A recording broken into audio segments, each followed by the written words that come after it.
तो हैं तो भले ही गोप देखने में, कौन? श्री चतुर्भुज दास जी, पर इसी गिरिराज जी की तलेटी में उन्होंने गाया क्या?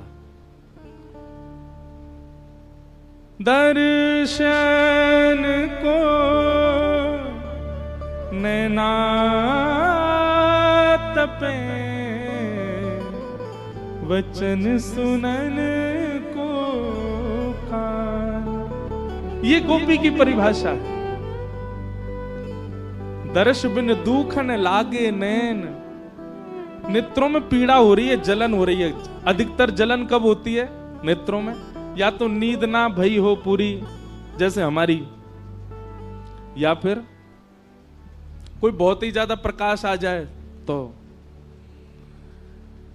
लेकिन गोपी के नेत्रों में पीड़ा केवल एक ही भाव की है, दर्शन को नैना तपे। ठाकुर जी कब दिखेंगे? गोवर्धन वासी सांवरे,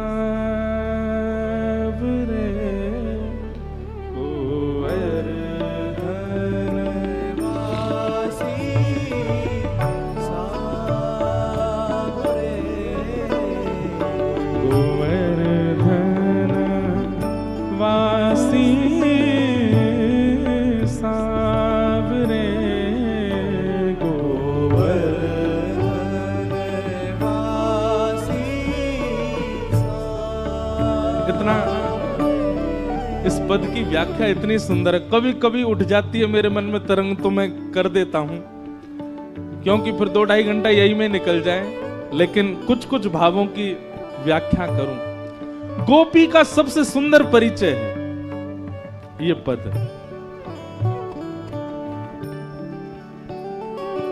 बंक चितई मुस्काई के,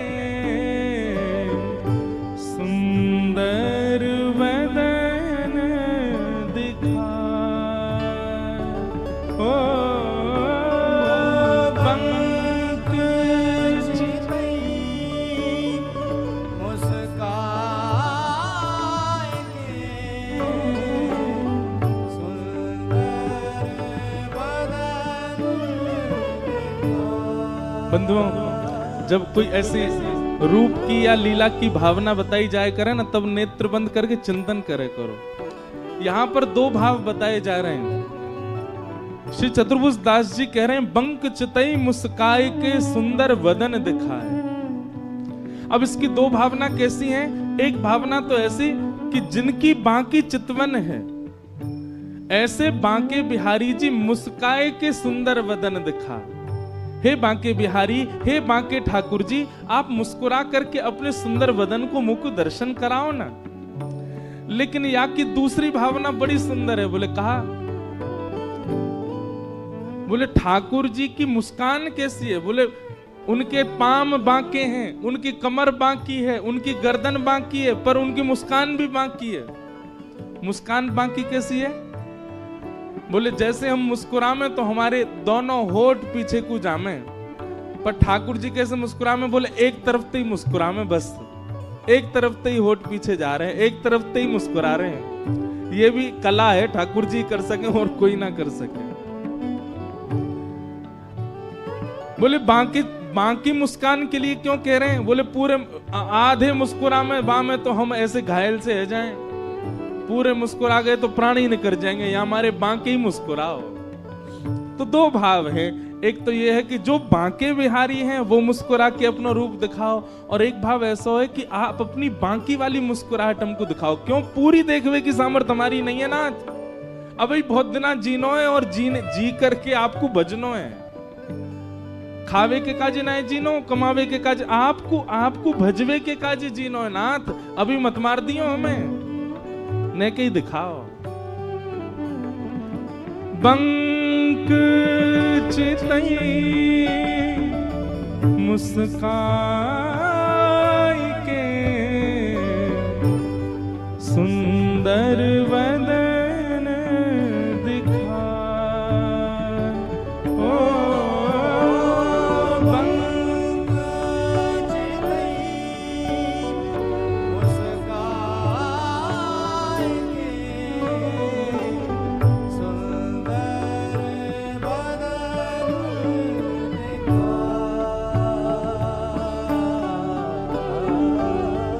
लोचन तड़फे मीन जो जुग भरी धरी बिहाए गोवर्धन वासी सांवरे गोवर्धन वासी लाल तुम बिन रयो न जा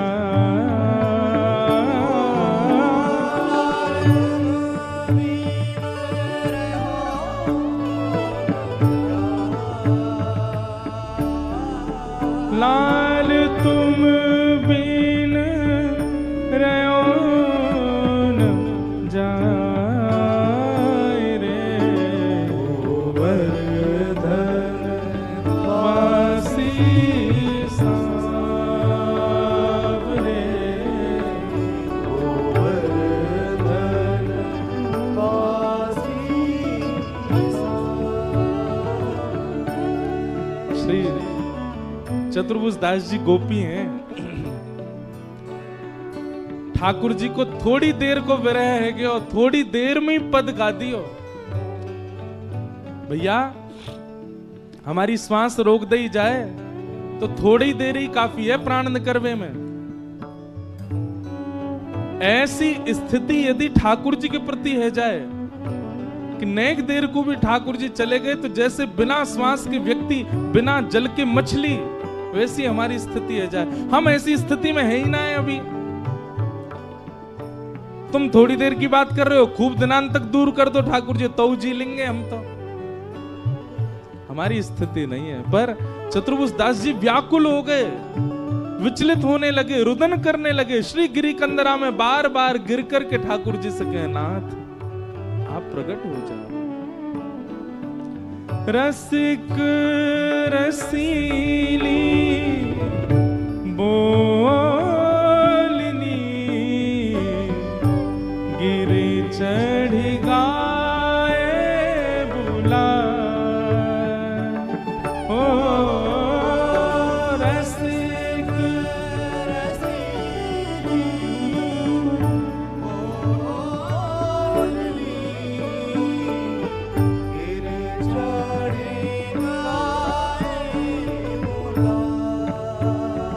चतुर्भुज दास जी कह रहे हैं, बोले नाथ फिरते आओ ना गिरिराज जी में। और श्री गिरिराज जी की तलेटी में आके गैया चराते चराते जब शाम को समय है जाए तो श्री कृष्ण जैसे अपनी गैयान को बुलावे, वाह भावना को चिंतन कर रहे हैं श्री चतुर्भुज दास जी। ठाकुर जी अपने दोनों हाथन से ऐसे एक गूंज सी बना लें और गूंज बना करके फिर चिल्लावे, अरे धौरी कहाँ को चली गई, अरे जल्दी आ नंद भवन चलवे को समय है गयो। अरे श्यामा तू कहाँ को चली गई, मैया मारेगी, दूध निकारवे को समय है गयो, जल्दी चल। चतुर्भुज दास जी कहते हैं, जब ऊंची टेर से ठाकुर जी अपनी गैयान को घेरे हैं, गैयान को बुलावे और वह टेर के जब स्वर हमारे कानन में पड़े तो मन में भावना आवे, अरे विधाता तेने हम मानव काय को बनाए दिए, अरे गैया बना दियो हो तो श्याम सुंदर हमको भी ऐसे ही पकड़ पकड़ के घेर के ले जाते। हे नाथ हम भी यही गिरिराज जी में बैठे हैं, एक टेर लगा के हमको भी बुलाए लो अपने पास। गाय बुलाई धूमरी ऊंची टेर सुनाए गोवर्धन वासी सांवरे गोवर्धन वासी लाल तुम बिन रयो न जाए, तुम बिन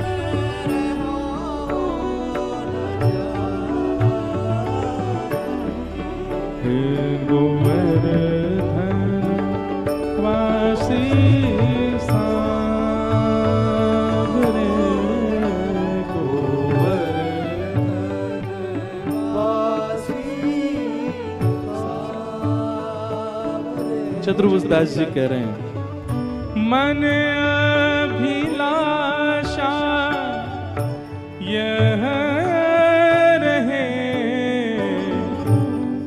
लगे न नैन निमेष। ओ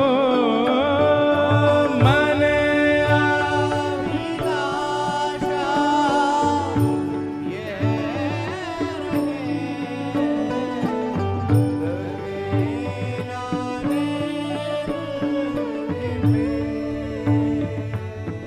यह गोपी गीत, भ्रमर गीत, वेणु गीत, प्रणय गीत, जितने गीत गोपियों ने गाए हैं सबका निचोड़ गाया है श्री चतुर्भुजदास जी ने।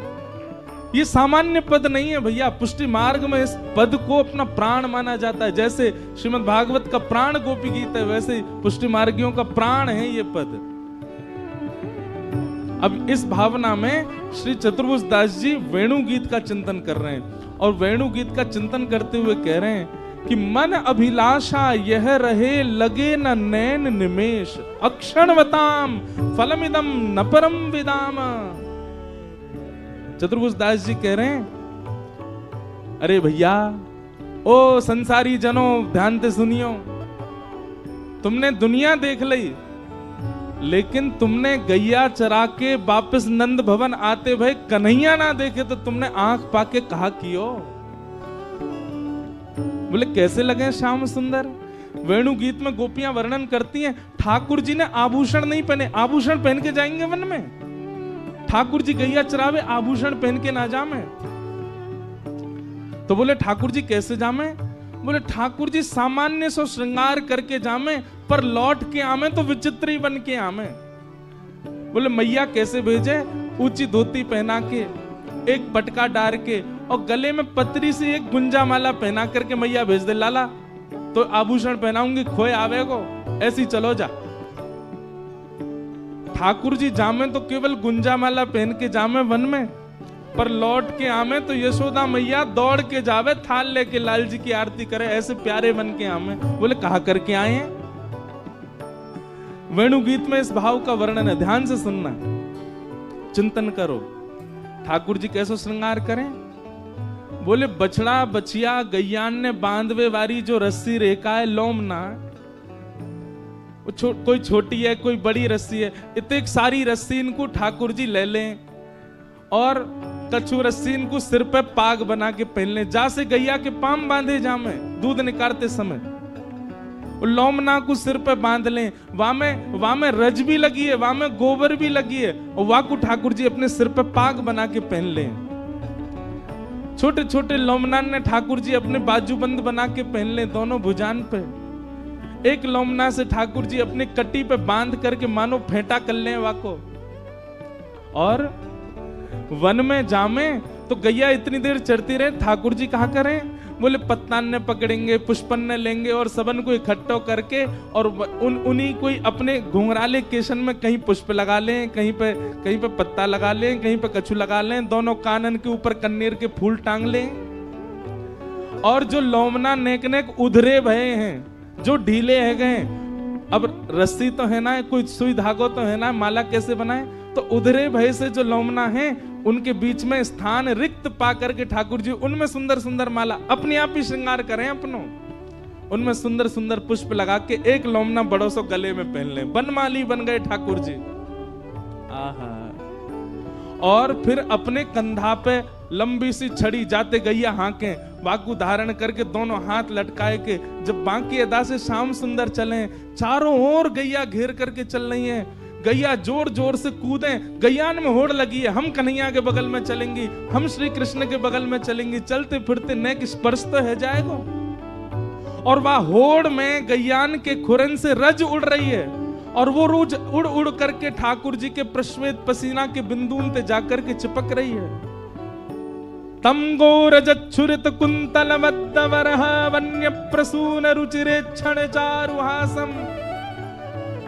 और जब जब ठाकुर जी के मुखमंडल पर वो रज लगे, ठाकुर जी सब मिटामे लेकिन वह रज को ना मिटामे, ऐसे सुंदर ठाकुर जी की पत्रावली बन जाए, जहां जहां पसीना के बिंदु हैं वहां वहां वो रज जाके इकट्ठी है जाए, मानो जैसे कोई ने बिंदी लगा दी हो ठाकुर जी के।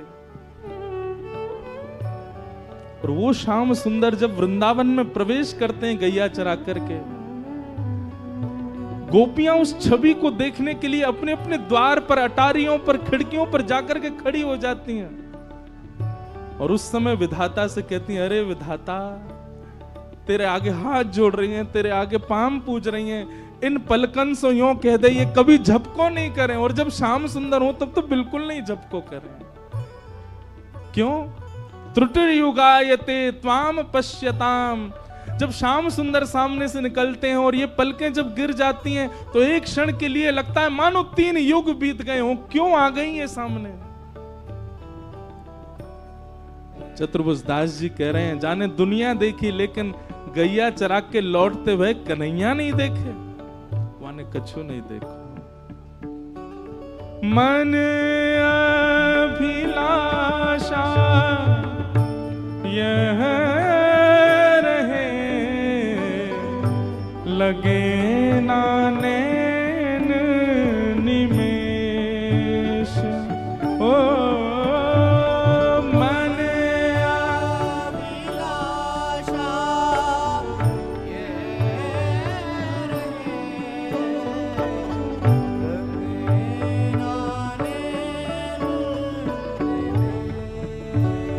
कहाँ करोगे?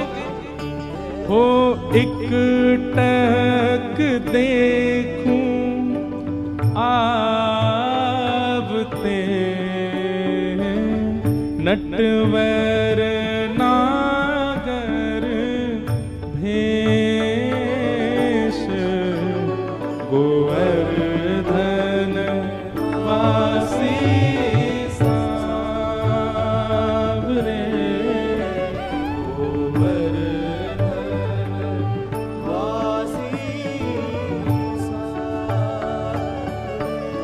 लाल तुम बिन रयो न जाए,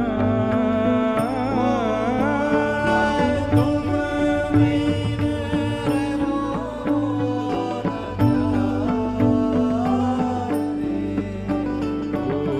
गोवर्धन वासी सांवरे,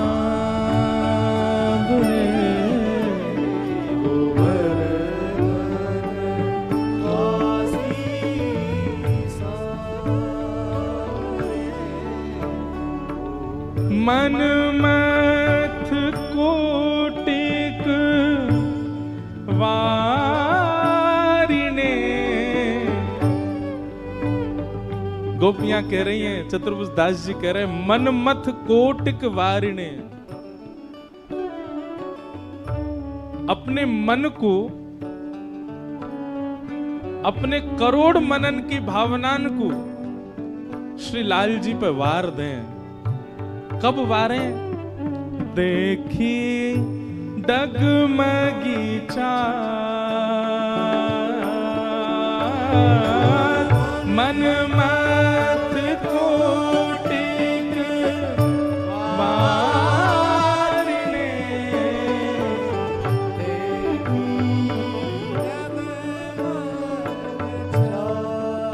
कैसी चाल है ठाकुर जी की चाल, कैसी है? बोले डगमगी चाल, सीधे सीधे ना चले एक क्षण के। इसीलिए लगता है गोपियां कहती हैं कि हमारी पलक ना झपके। क्यों? एक क्षण के लिए जैसे पलक नीचे गिरा, इतने तो पता चली श्याम सुंदर कहीं और पहुंच गए, सीधे चले ही ना है। शाम को जब कन्हैया गैया चरा के लौटे तो यशोदा मैया पहले तो आरती करे, फिर डांटे। क्यों? कहीं कींच लगा रखी है, कहीं ते वस्त्र फाड़ लाए हैं, कहीं ते कछु कर लाए। लाला तो को कितनों सजाए के भेजो, कितनों करके भेजो, ऐसा बन के आवे शाम को।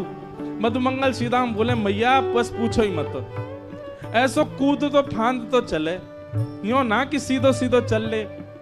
अरे एक बार गलती से मैंने और श्रीदामा ने आके हाथ पकड़ लिए कि हम तेरे संग चलेंगे, मैया श्रीदामा के घोंटू फोड़ दिए, मेरा सिर फोड़ दियो। ऐसे कूद कूद के चले, सीधो चले ही ना है, डगमगी सी चाल चले। ठाकुर जी की भी पाग टेढ़ी सिधरे वापे मोती लटकर डोले ब्रज कुंजो में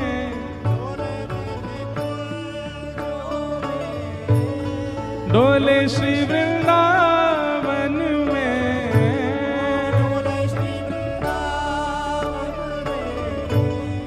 झूम के आधार मन पग टेढ़ी सिधरे पग टेढ़ी सी पाग धर रखी है और बामू टेढ़ी मेढ़ी चाल चल रहे हैं। मन मथ कोटिक वारी ने देखी डगमगी चाल ओ मन मथ कोटिक वारी देखी और हे जुमती जन मन फलदना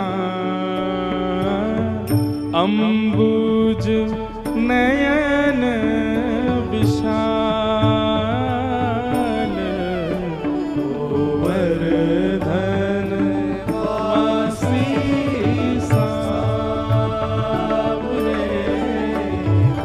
गोवर्धन वासी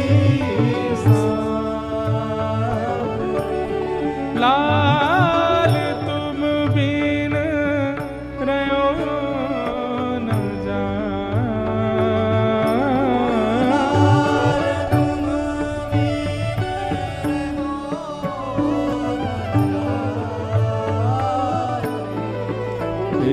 गोवर्धन वासी सावरे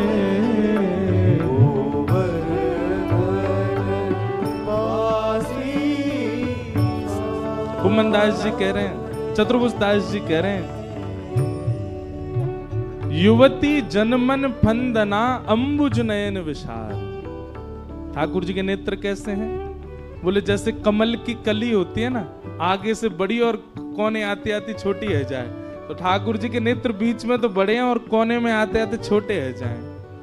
और टेढ़ी मेढ़ी चाल चलते भय आगे ते अगर कोई युवती आ जाए, कोई गोपी आ जाए और वाकु ठाकुर जी यदि एक बार देख लें अपने कटाक्ष से, ऐसी घायल सी कर जाएं वाकु। श्री मीराबाई के चरित्र में आता है, जब वे माधवी नाम की गोपी थी अपने पूर्व जन्म में, सबने कथा सुनी होगी। उनकी मां ने उनको कहकर के भेजा था कि तेरो श्रीदामा ते ब्याह एरो है, लेकिन लाली ध्यान रखियो तेरे श्रीदामा को जो मित्र है ना कन्हैया, बाकू अपनो मुख मत दिखाइयो। वो एक बार जाकू देख ले, वाको पातिव्रत धर्म नष्ट है जाए, अरे वाके सबरे धर्म नष्ट है जाए, वो कहीं को ना रहे वही को रह जाए बस। तेरो ब्याह एरो है, ध्यान रखियो, सबन को मुख दिखाई करियो, वाकू मोहम्मद दिखाइयो।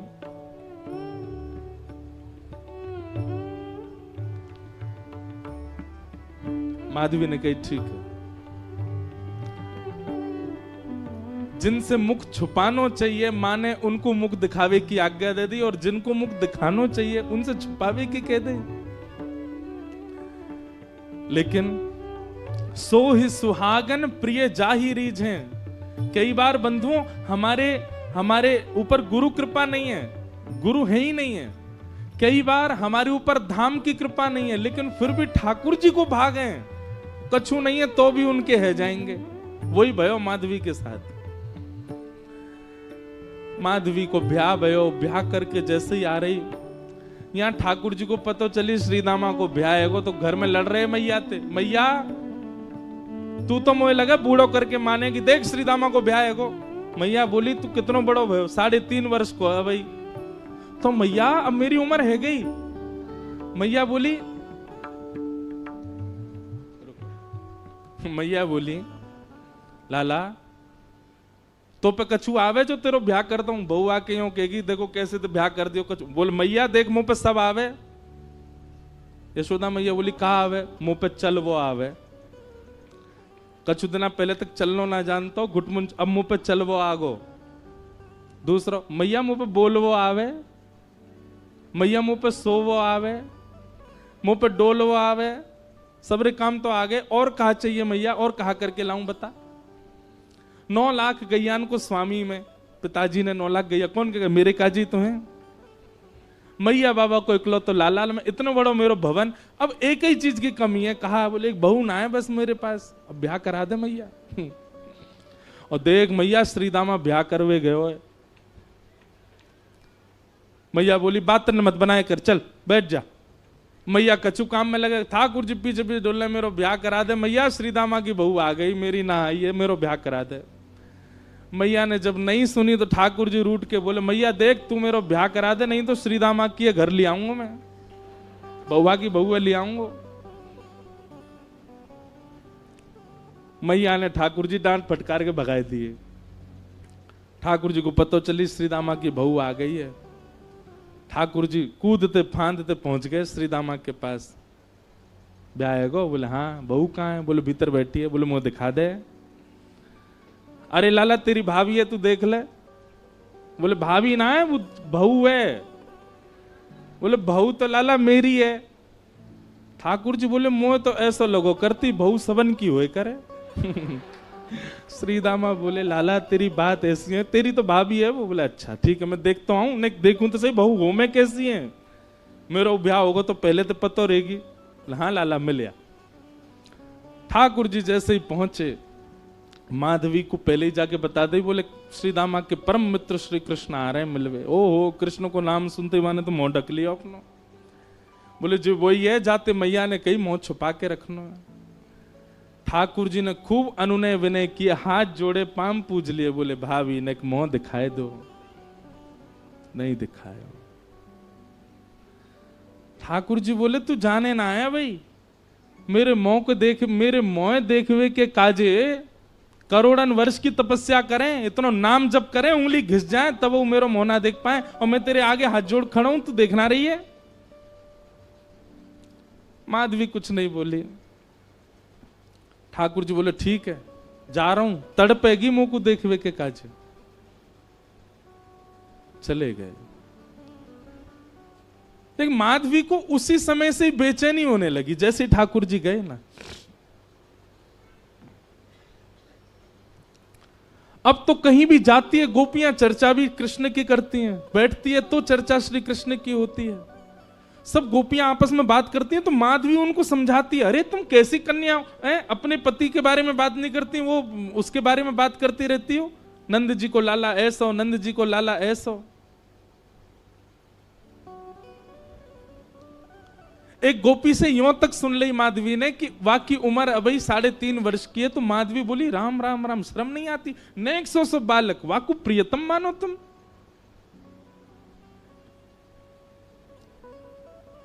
एक दिन माधवी जल भरने के लिए गई यमुना जी,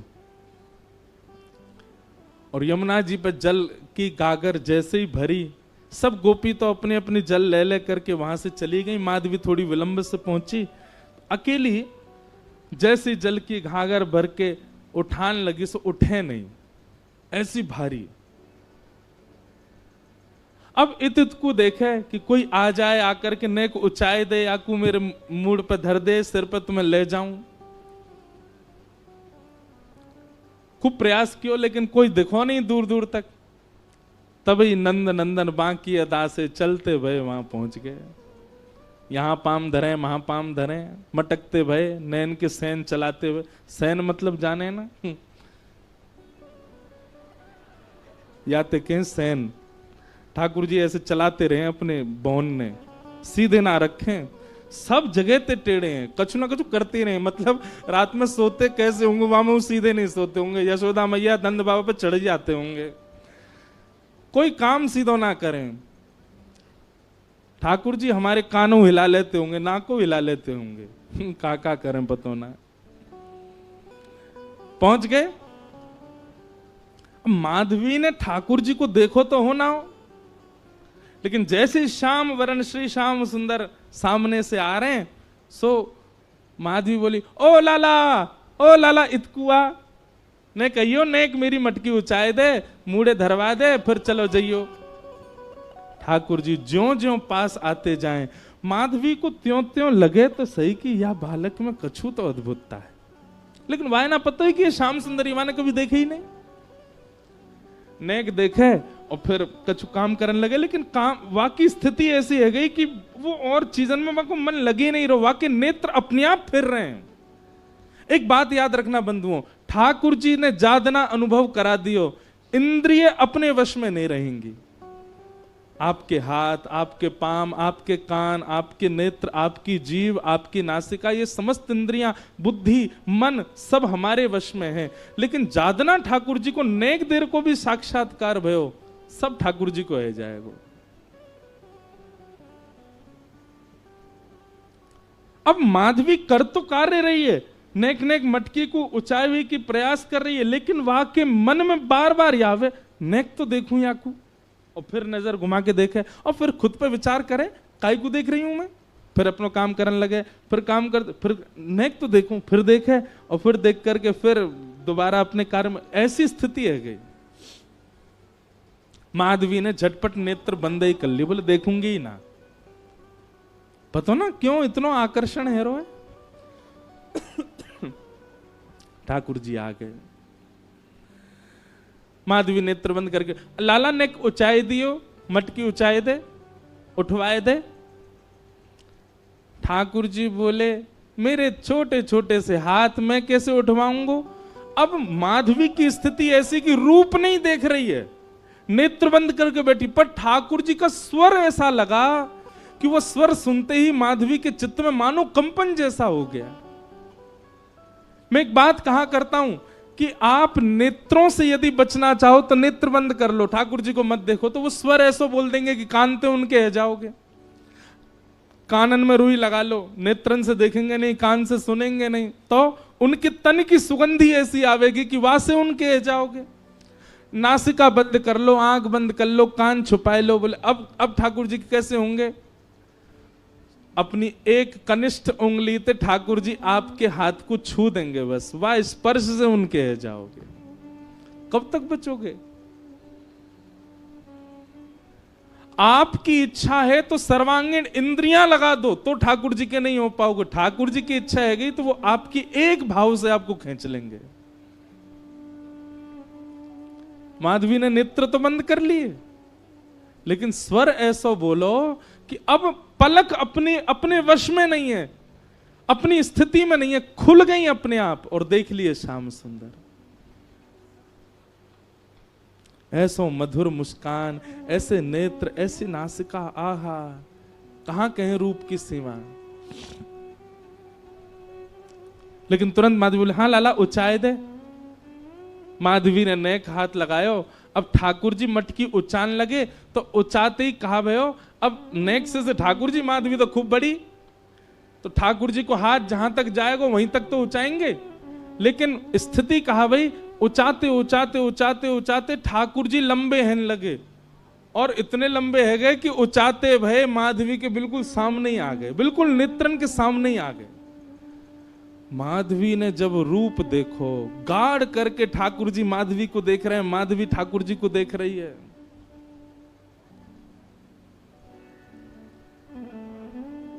अब कहां ते ले जाएगी। अब स्थिति है का ले जावे की मटकी। बस सिर पर मटकी धरवाए के माधवी के हाथ दोनों धर के, और ठाकुर जी बस नेत्रन में देखते जा रहे हैं, क्रिया सबरी कर रहे हैं, और ये बस मटकी धराए करके, और ठाकुर जी बोले, अच्छा माधवी मैं जा रहा हूं, और कह के ठाकुर जी चले गए। शाम तक ऐसे ही खड़ी रही, नेत्रों से अविरल आंसू बह रहे हैं, ना हिल रही है ना डुल रही है, कोई चेतना नहीं, कोई भावना नहीं। शाम को गोपी जब जल भरवे के काजी आई तो देखी मूर्तिमंत है करके माधवी खड़ी है। दिन भर से ऐसे खड़े हैवे के कारण वहां को रक्त तक रुक गए हाथन को, नेत्र लाल पड़े हैं, मोटे मोटे अश्रु बिंद गिर रहे हैं। कोई गोपी ने जाकर के एक पानी को छिड़काव मुख पे किया, होश में आई, होश में आते ही गिर पड़ी। गोपी ने कही कहां गए हो? महादेवी बोली वो कहां है, वो कहां है? गोपी बोली कौन?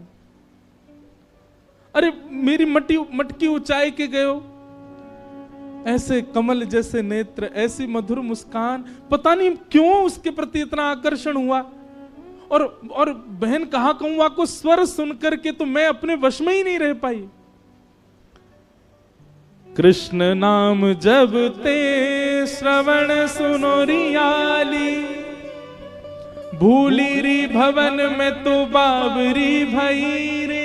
और इस पद की सबसे सुंदर पंक्ति मुझे लगती है, रोम रोम हो मैं तो श्रवण मई रे। मानो मैं कान बंद कर लूं तो कब तक करूं, मेरे रोम सुन रहे हैं उनका नाम, मेरे रोम पुकार रहे हैं उसको, मेरे रोम देख रहे हैं कि वो कहां चला गया। पहले 2 आंख थी, 2 कान थे, पर अब रोम रोम उसका हो चुका है। कहां तक छुपाऊं, कहां तक रोकूं खुद को।